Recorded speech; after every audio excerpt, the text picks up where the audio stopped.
This is CBC Here and Now. And he asked people what they thought about what was happening in our province. Well, we're looking at a live shot as interim provincial NDP leader Jim Dinn is about to announce his intentions to run for leader of the party. Here Now's Peter Cowan is there and we'll have the latest. Need an indication of just how critical things have become in this province's once lucrative crab industry? Well, these longtime adversaries are linking up like never before. I think it takes both sides to work together, and both sides are now recognizing that we have a huge issue.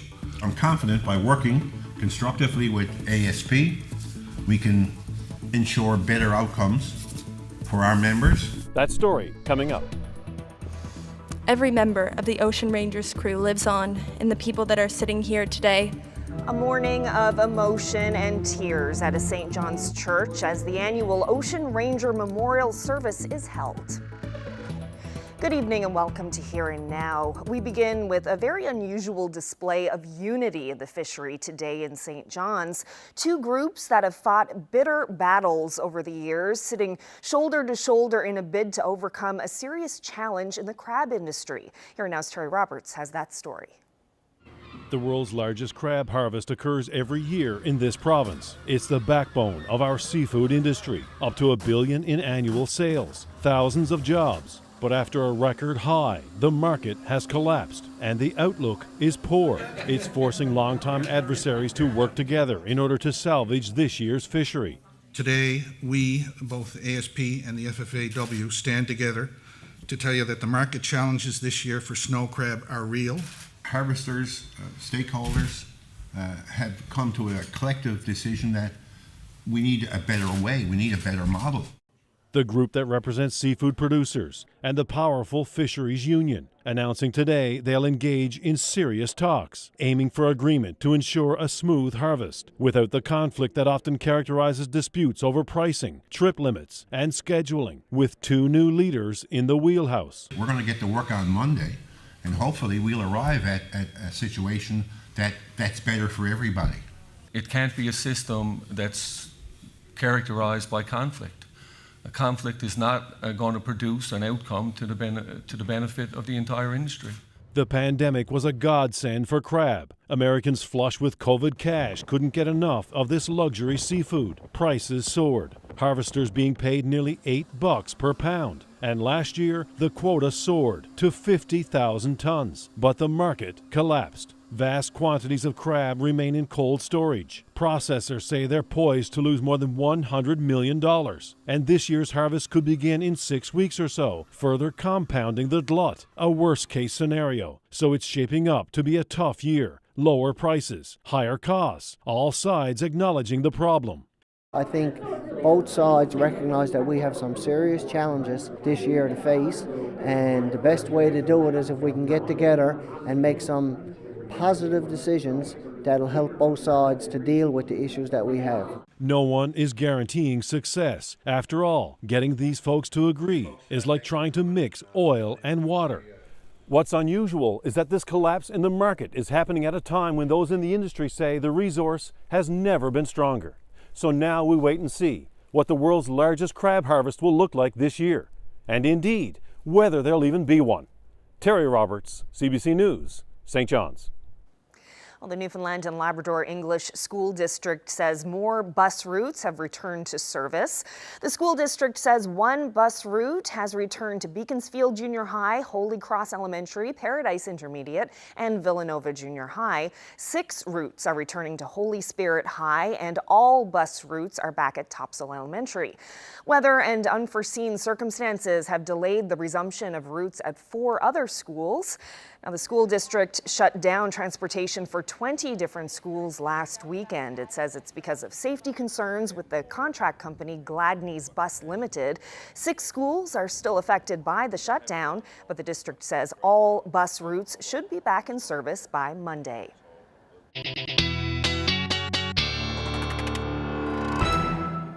Well, temperatures today were beautiful, especially with that sunshine. I don't know about you, but it feels warm out there, that's for sure, in that sunshine.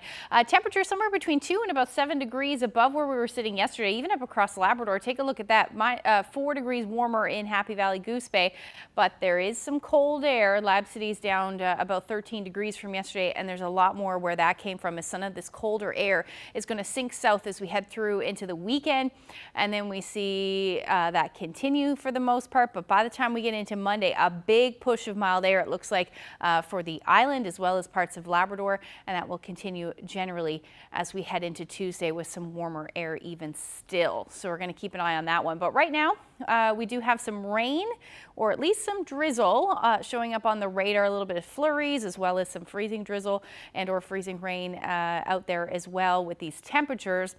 And this will generally continue. We do have our next weather maker moving in, or will be our weather maker through tomorrow and into the weekend, already prompting a winter storm, or sorry, a special weather statement for a good chunk of the island. We'll get into the full details coming up. Thanks, Ashley. Well, the provincial government announced funding today to expand its Indigenous Skilled Trades Office.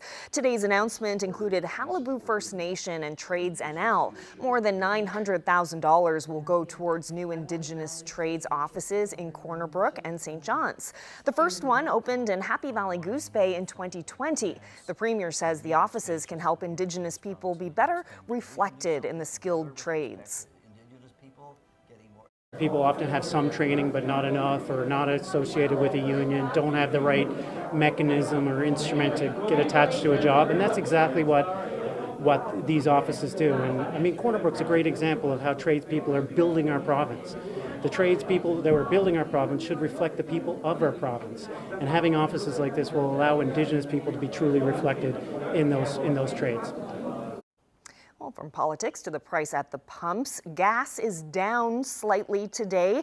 The price went up by 3.7 cents a litre. That puts a litre of gas on the Avalon Peninsula at $1.67 and at $1.68 in Western Newfoundland. Diesel is up by more than 2 cents a litre. Furnace oil has dropped by slightly more than 1 cent a litre, and stove oil is up by less than 2 cents a litre. Propane is down by 4 cents. Well, 8 people involved in the protest on the Port-au-Port Peninsula are fighting a court injunction that's preventing their blockade. 6 of those named in the court order will be represented by Corner Brook lawyer Adam Crocker. Meanwhile, 2 of the protesters will represent themselves. Lawyer Doug Skinner appeared on behalf of World Energy GH2, which is trying to build wind power test sites near mainland. Last week, the company filed an application at Newfoundland and Labrador Supreme Court seeking an injunction against protesters who have been obstructing access to its wind testing sites. Those in the blockade are concerned about their supplemental water supply. They say the work in the area is jeopardizing their right to safe drinking water. The matter is due back in court next month. Well, the 2025 Canada Summer Games is 904 days away, and the group behind it has just released a logo for the event. St. John's will host the Games for the first time since 1977, and while the economic impact will be a big boost to the city's coffers, organizers hope that people come and learn a bit about the province. The host committee, along with a talented basketball player from last summer's Canada Games, chatted with Here and Now's Jeremy Eaton about the logo earlier today. You know, it sets the stage, I think, for what's to come. We're really excited. We've engaged a wonderful group of athletes to help inform us of what this logo should mean and represent. I think it's really that starting point that we're here and we're pretty excited, and we're really introducing ourselves to the community and asking folks to join us. So in the logo there's 3 colors, and all 3 colors are colors that you can see in our provincial flag. The yellow in the middle represents the torch, and there's also the S-Shay, and some people can also see that representing the first sunrise in North America. And then we also have some nods over here to iconic architecture. Newfoundland and Labrador is a very tight-knit community. Everyone kind of knows everyone, so I think that just everyone in the community being able to get out and support the games and the athletes will be a really great experience. I'm really excited. I mean, I remember the 77 games, and I remember the feeling in the city and the feeling in the community around that. And the Canada Games is going to bring something very special to St. John's. It's a great chance for us to showcase our city on the national stage. And it's an awesome opportunity to see our young athletes across the country perform at their various sports. So it's a great event, and one that we're really, really happy to have here in 2025.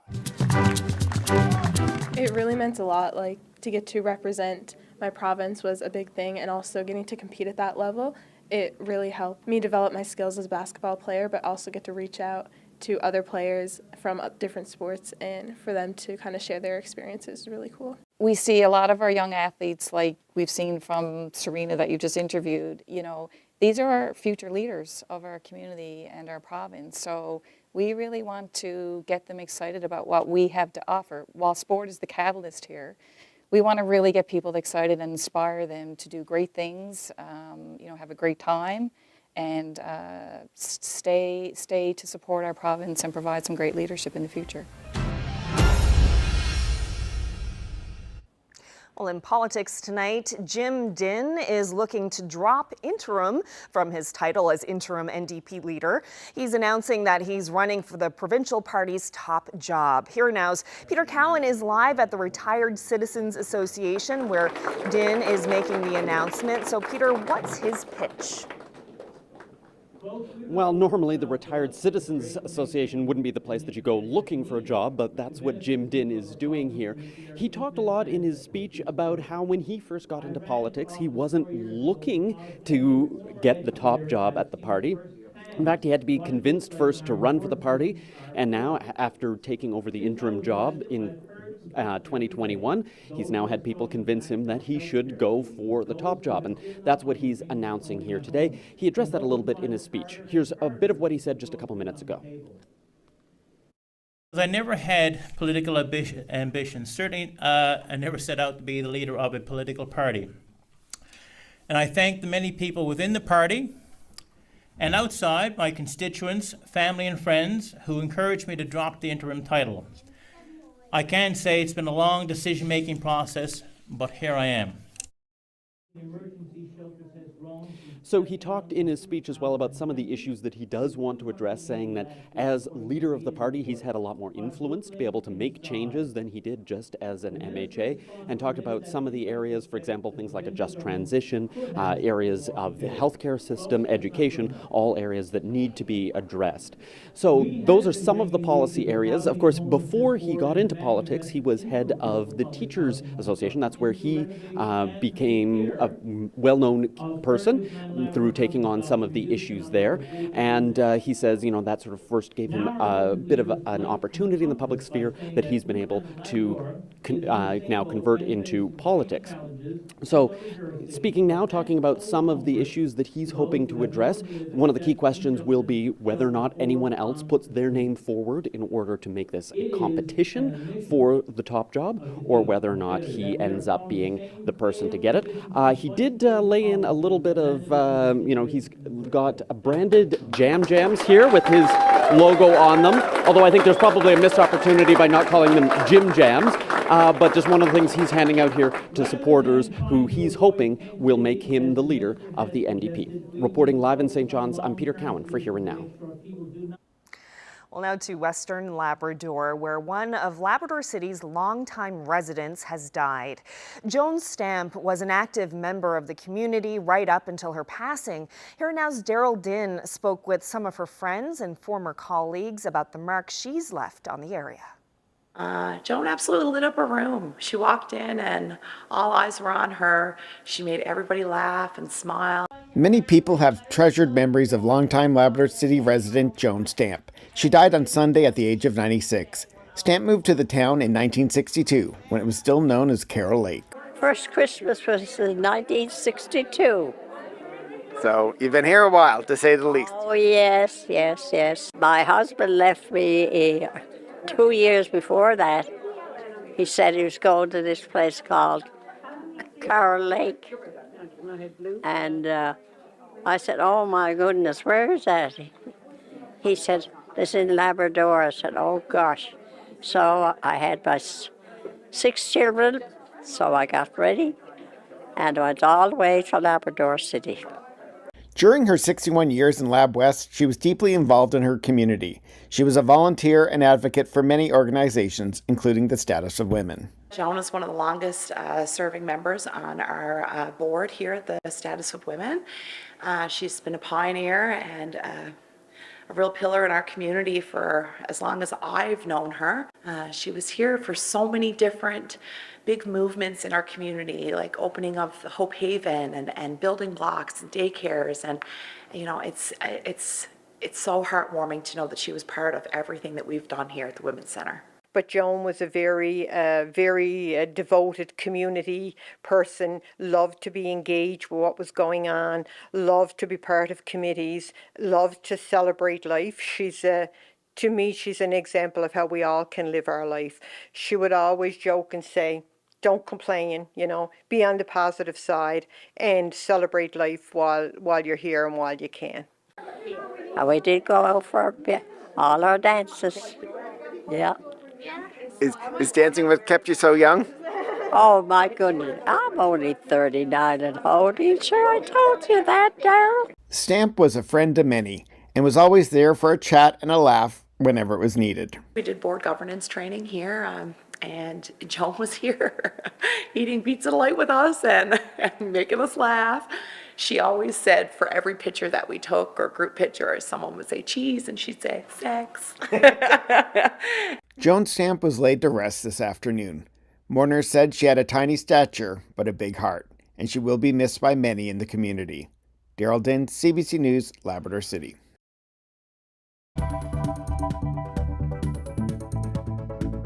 One day I started just going through Flip app on the internet, and I took to Twitter one day and uploaded a few deals, and people started liking it, and then all of a sudden a lot of people were talking about it.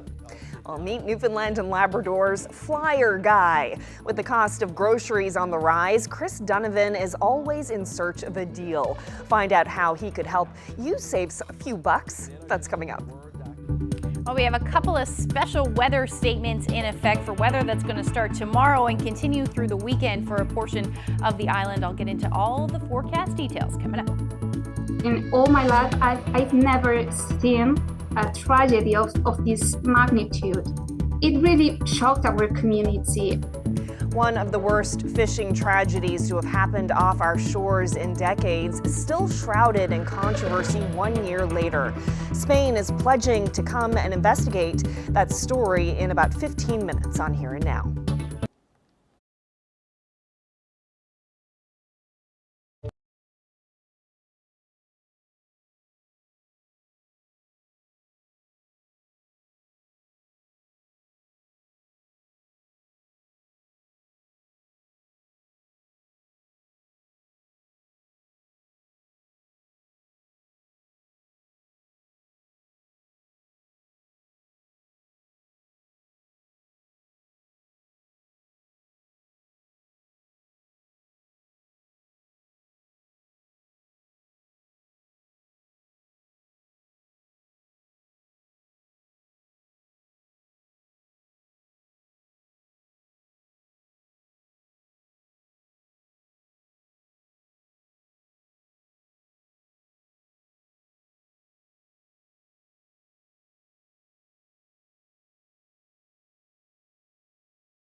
We've been bringing you special coverage because it's Black History Month, and of course the past is very important, but there are problems in the present that need to be discussed. The system was built by you, for you, to preserve you. You got the blinders on and you're doing your thing and you don't think you're causing harm. Coming up, a difficult discussion about race.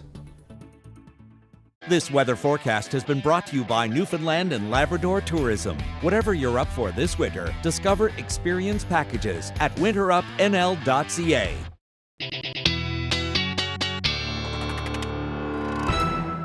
Some very welcome sunshine today. I'm sure people who are still digging out from all that snow appreciated that nice weather that we had earlier. Absolutely. Lots of sunshine. It kind of, it felt warm too today, which was really nice, but yeah, it certainly helped. But I want to show this picture to you because I thought it was so funny. So this is an imprint of a car. Once they dug it out, that's the imprint that it left.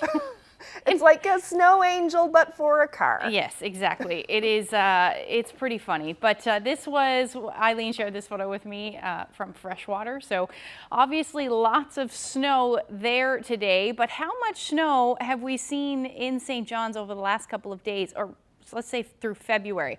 89.2 centimeters of snow has fallen so far in St. John's. It's not a record, though. The record still stands at 170 centimeters of snow, and that fell in February 2006.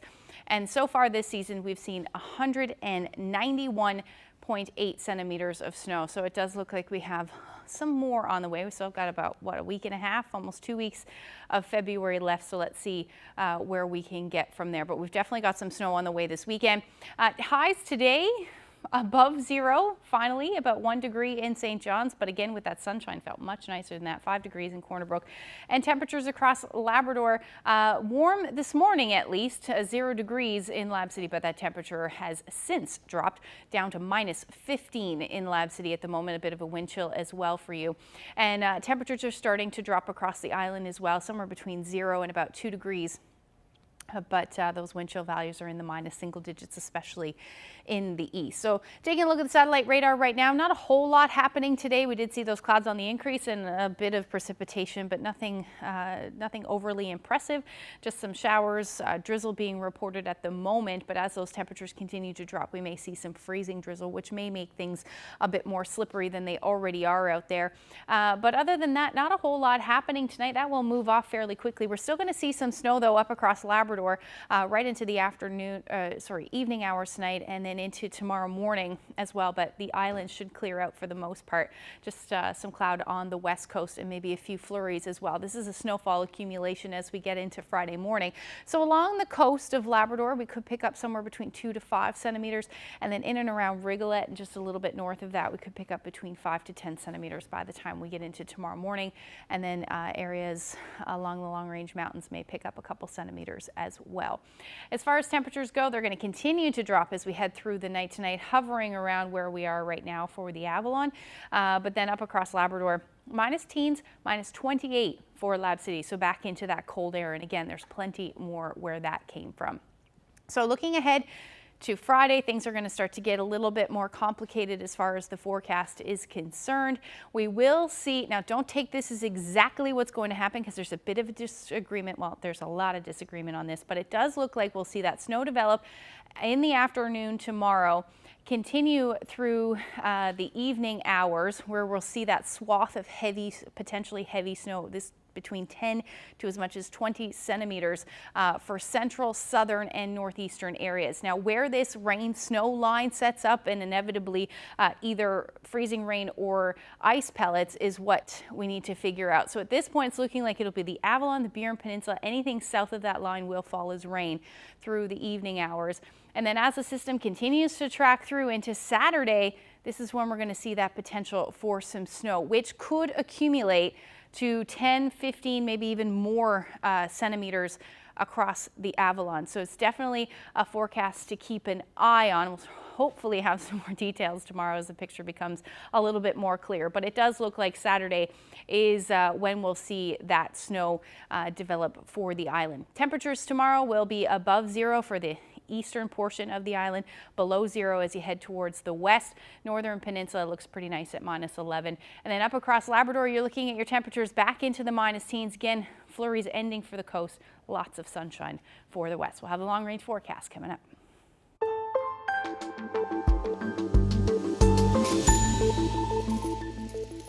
Well, you may know him as the St. John's grocery guy, or the flyer fella, or that guy on Twitter who shares lists of the city's best grocery sales.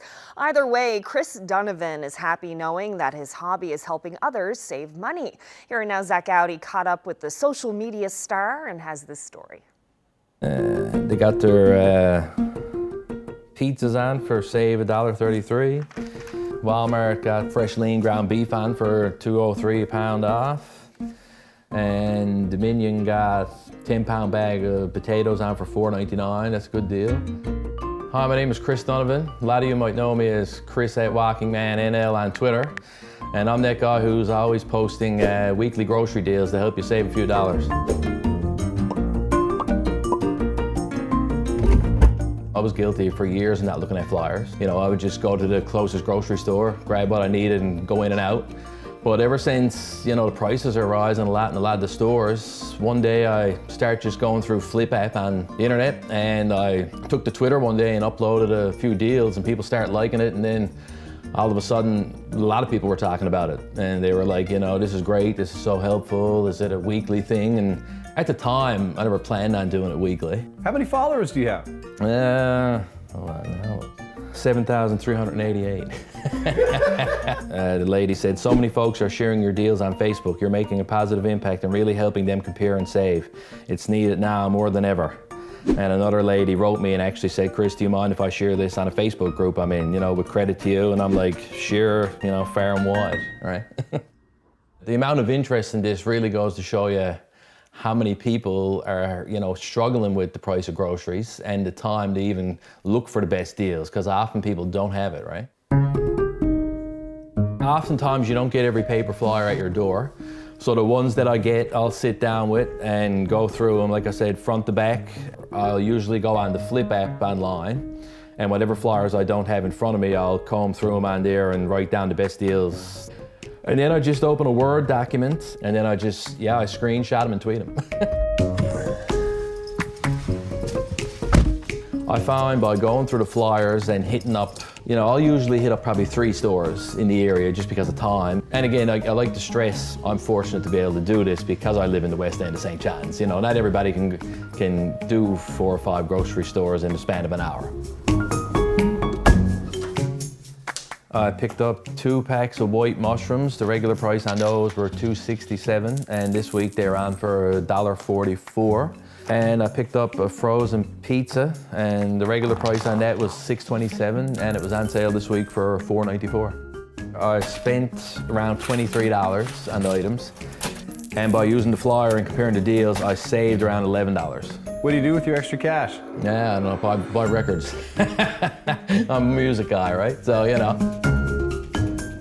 I think it's a very small thing I'm doing. I mean, you know, every day you're on the internet saying how the food banks are low, and people in Mount Pearl got little pantries set up and they can't keep them full. And, you know, this little, you know, very small task that I'm doing by doing up a grocery list and highlighting the deals around St. John's and other Newfoundland supermarkets, I mean, it just feels great to help in a small way, I guess.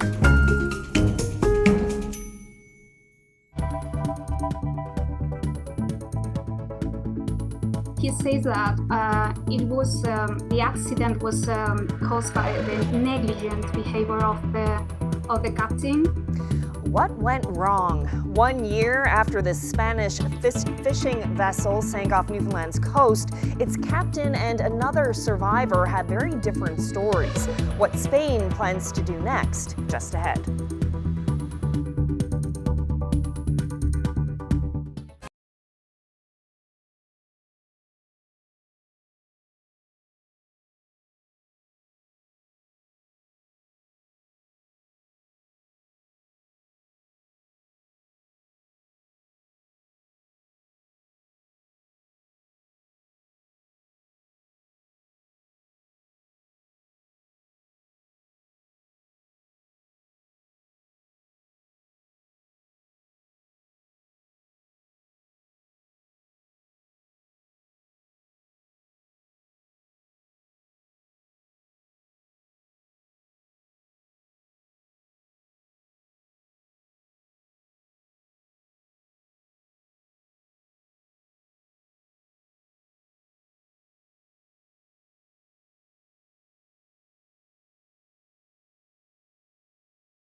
21 crew members perished 1 year ago when a Spanish fishing vessel sank off the coast of Newfoundland, and the families of those who died are still searching for answers.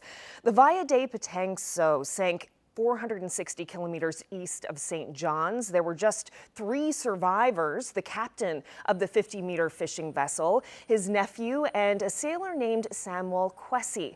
As the investigation into the cause of the sinking continues, the captain and Samuel are telling very different stories.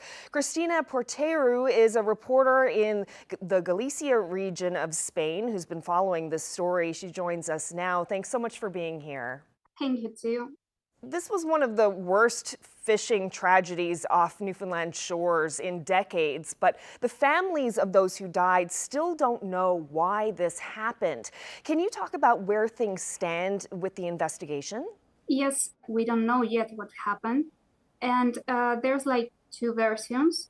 We can believe the version of Samuel, that is the only survival out of the captain and his nephew. And he says that the accident was caused by the negligent behavior of the captain. Apparently, the fishing nets got stuck at the bottom of the sea, and then the crew members of the vessel asked the captain to release the nets, but he refused. That's what Samuel says. And then we have another version of the story of the sinking, that is let's say the version of the ship owner and the captain. And they say that because of the bad weather and the conditions, the engine of the vessel stopped, and then the vessel listed, and just then the water began to enter into the vessel, and that was through the stern, of course, and then the vessel sunk. But we are not sure yet what really happened, and it's under investigations. Okay, and the government has started bidding for work to come back to Newfoundland to go down to the wreckage where the ship sank to find some evidence. What's happening with that now? This is a demand. A claim that the families asked for many months since the sinking of the vessel. They asked the Spanish government specifically to go to the place of the sinking to try to collect evidence and information to know what really happened, and to try to, I don't know if they can take some personal stuff, or I don't know if corpses, I'm not sure. But that's the demand that the families launched to the Spanish government. And 1 year after the sinking, the Spanish government accepted to go there. It would be invested like more than 3 million euros to go there, and to go down to the vessel, the place where the vessel is based. And we don't know what they can get there, but it will happen. And fishing in Newfoundland waters is a dangerous occupation. How important do you think is it to find out what caused this sinking, not only for justice for the families, but also for the safety of all fishermen, whether they're from Spain or they're from Newfoundland? Certainly, as you say, it's not just a matter of justice that is, of course, primarily the priority now, but it's a matter of responsibility, because we cannot let them happen again. And I have 33 years, and in all my life, I've never seen a tragedy of this magnitude. So it really shocked our community, and we have to learn some lessons. And of course, and this is my personal opinion, but in this case, this case shows us that it is not just a matter of the improvement of the technology, but also a change in the behavior, in the philosophy of the industry of the fishing.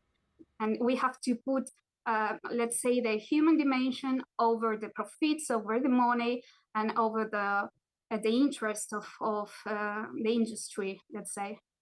That's what, it's my personal opinion, of course. I don't want to prejudge. Absolutely. Well, Christina Porteru, I really appreciate your time on this, and I appreciate your reporting on this. Thank you so much for speaking with us today. Thank you too. And there's another tragic anniversary to mark this week. The Ocean Ranger disaster is one of the deadliest offshore drilling accidents in history. The oil rig capsized and sank off the Grand Banks 41 years ago, killing all 84 crew on board. An annual memorial hosted by the Gonzaga High School community was postponed this week because of weather. It went ahead today at the Basilica in St. John's. What color is the heartache from a love lost at sea?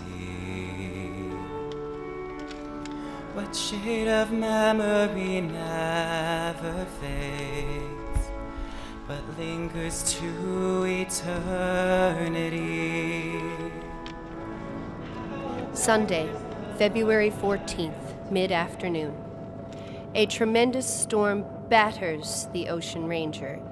The howling winds were gusting to 90 knots, which is approximately 167 kilometers per hour. At approximately 8 p.m., a monster wave, 20 meters high, rose from the angry green-black Atlantic. With a force of 1,000 tons, it smashed a porthole glass in the ballast control room. A jet of icy Atlantic water rushed through the porthole, washing over the control panel and the electric console behind it. None of the equipment was waterproof. Is that you, Atlantic blue? My heart is as cool as you. Monday, February 15th, 1 a.m. The water that was flooding into the pontoon, slowly tilting the rig, made it list. The crew tried to correct it, but made the list even worse. At approximately 1:30 a.m., the Ocean Ranger signaled it was sending its crew to the lifeboats, and the men had no choice but to abandon ship. That was the last time anyone heard from the Ranger. There were no survival suits on board. There were no instructions on how to release the 4 lifeboats. In loving memory of Captain Clarence House, Robert It was Heffernan. well known among the crew members that the Ocean Ranger was referred to as the Ocean Danger. All 84 crew members died. No one was left untouched. The grief was a community tribulation. In fact, February 19th, 1982 was declared a day of mourning. It was at this time that the first tribute to these 84 men was held by the Gonzaga community. And it is at this, the 41st annual memorial service, that we must renew our obligation that this service continues as a reminder of these men, their sacrifice, and their contribution. As catastrophic as the Ocean Ranger tragedy was, one thing could make it even worse. Another rig being lost because the lessons were not heeded. Lessons learned at a cost of 84 lives.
How many more of these buoyant beauties will sail down our coastline? It's like they're passing, you know? Iceberg Impressions, Sunday at 11:30 and Monday at 7.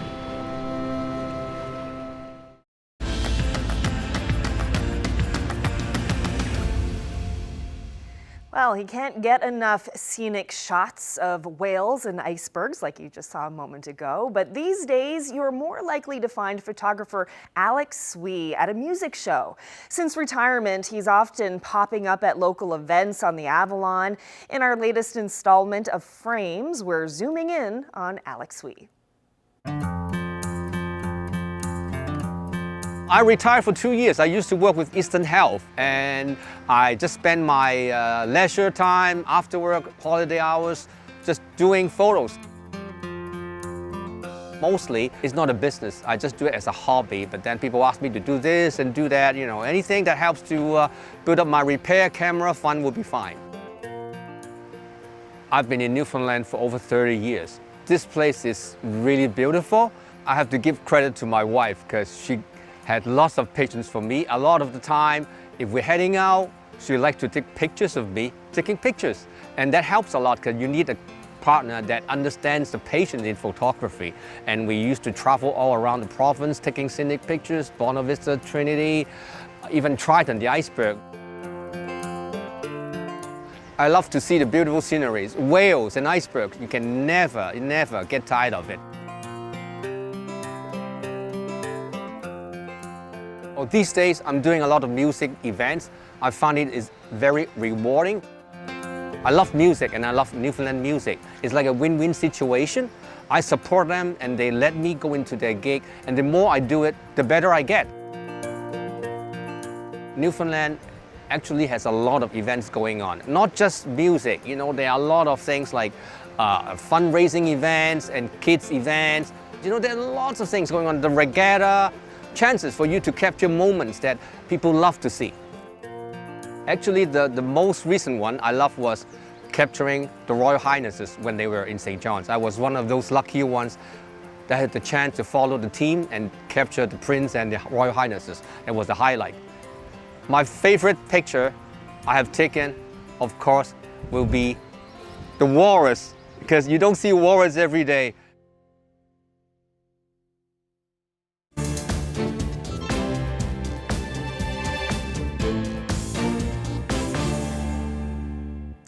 There is another virus to worry about, Norovirus. It causes intense digestive illness, and federal health officials say the number of cases is rising, including in this province. The CBC's Lauren Pelly looks at how it spreads, what it does, and how to get through it. I got it, he got it, I know that she got it, I know. Daniela Mora Fisher and her family were hit by norovirus this year. The fast-spreading stomach bug is on the rise again after a pandemic lull. Mora Fisher's son Julian caught it first. 3 hours after, he was throwing up, he had diarrhea, and that continued up until the morning. It didn't take long for his mom to get sick too. It just spread like wildfire across my family. People often catch it first from contaminated foods like raw shellfish or unwashed fruit. Then they shed the virus and pass it on to others. You don't have to be exposed to very much of it at all to get an infection. It's also tough to destroy and can linger on surfaces, causing rapid outbreaks inside places like care homes, daycares, and healthcare facilities. Once someone gets infected, symptoms like vomiting and diarrhea can be fast and furious. You want to drink lots of fluids for sure. This family doctor says it's important to avoid dehydration and to look for key warning signs of that in children, like exhaustion or fewer wet diapers. If you start seeing that, especially in young kids, they need to seek medical attention, and whether that's with your primary care provider or the emergency department. Since most people do recover at home, lab-reported cases are likely an undercount. These researchers are trying to use wastewater to spot potential outbreaks quickly. For every one person who may be infected, there's probably 20 to 25 additional people that we don't know that are infected. Lauren Pelly, CBC News, Toronto. Well, the U.S. president had an update today on the objects that have been shot down out of the sky this month. The first was a suspected Chinese surveillance balloon spotted over U.S. and Canadian land. And since then, the U.S. and Canada have acted together to shoot down 3 more objects. Today, Joe Biden talked about the thinking right now. We don't yet know exactly what these 3 objects were, but nothing right now suggests they were related to China's spy balloon program or that they were surveillance vehicles from any other country. The intelligence community's current assessment is that these 3 objects were most likely balloons tied to private companies, recreation or research institutions studying weather or conducting other scientific research.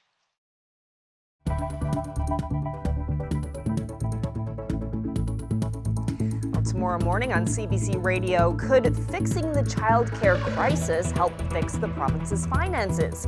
Tune in to the St. John's Morning Show. They'll be speaking with an economist who says childcare isn't just causing stress in the home, it's also a strain on the economy. And for Labrador listeners, it's a highway and a lifeline for many, but it can also be dangerous and deadly. Smart Ice has been monitoring the sea ice around Maine. Tomorrow on Labrador Morning, you'll hear how the enterprise is expanding.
Time for a look at the long-range forecast and the weekend weather. How are things looking for the weekend? Well, it's looking busy, especially tomorrow. We'll start to see some snow move in tomorrow, and then it does look like a really messy situation for parts of the island as well, especially the east. Let's take a look at the future tracker through Friday evening. So this is when things will start to get messy. You're already going to see that snow through central though, and back towards the southwest of the island. But as we get through the overnight, the potential for some freezing rain or rain across the Avalon and the Burin Peninsula. As you can see here again, this may shift. So if it does, that will determine exactly what we see. So hopefully we'll get a clearer picture for tomorrow. But at this point, that's what it's looking like. As we head into Saturday though, it does look like it's going to sink a little bit further south and east, and it's going to pull that snow right along with it. So by morning, we'll probably be seeing ice pellets or freezing rain for the northern Avalon, as well as through the Burin Peninsula. Southern areas of the Avalon should be in that rain, and then that snow will start to pull further east through the day on Saturday. So this is when we could get into some of that accumulation across the Avalon, which could be about 10 to 15 centimeters of snow. That will move through as we head into the evening hours rather, and then some colder air going to move right back in. So minus teens up across Labrador and Quiet, and minus 8 to minus 10 across the island, with the Avalon looking at your temperatures around minus 3. Now, as we head into Sunday, things should really clear out. We should see some more sunshine, and then temperatures moderating a little bit into the minus single digits across the island, and then minus teens again up across Labrador, but holding on to some of that colder air, about minus 19 for Nain as your afternoon high. And lots of sunshine, it looks like, across the Big Land, so it will be a nice stretch of weather. Now, long-range forecast does look like we'll see a bit of a warm-up as we head through next week. This one by Tuesday, looking like we'll see some rain, which could be fairly significant, so I got to keep an eye on that one as well. It does look like this warm trend will be across the entire island, with somewhere between 2 to 6 degrees as we get into the early next week. Tuesday's when most of the rain should arrive, but like I said, could be fairly significant, so it might eat into some of that snowpack, certainly with those temperatures. But when we start talking about that rain, it could eat into that snowpack. So eastern Labrador, you're looking at rain changing to snow. So temperatures are going to warm up for you as well, above zero, well above zero. And then for western Labrador, this will be mainly snow for you as your temperatures stay on the cold side of that, between minus 4 and minus 17. So a big drop in temperatures. This shot was fairly nice. I thought a nice February sunny day in Sam's Cove. Dean shared that shot with us. And if you have any weather photos that you would like to share with us, send them to Facebook, Twitter, or email to nlphotos@cbc.ca. Oh, that's beautiful. I feel like I just want to plop right down on the ground and just sit there for a while. Could use some vitamin D. Yes. I've started taking some vitamin D pills, actually. I feel like it's not a bad getting idea. that time of the year where you need a little bit of vitamin D. Absolutely do. All right, well, that's it for us on this Thursday evening. Thank you so much for spending part of your night with us. Hope you can join us again tomorrow. Good night.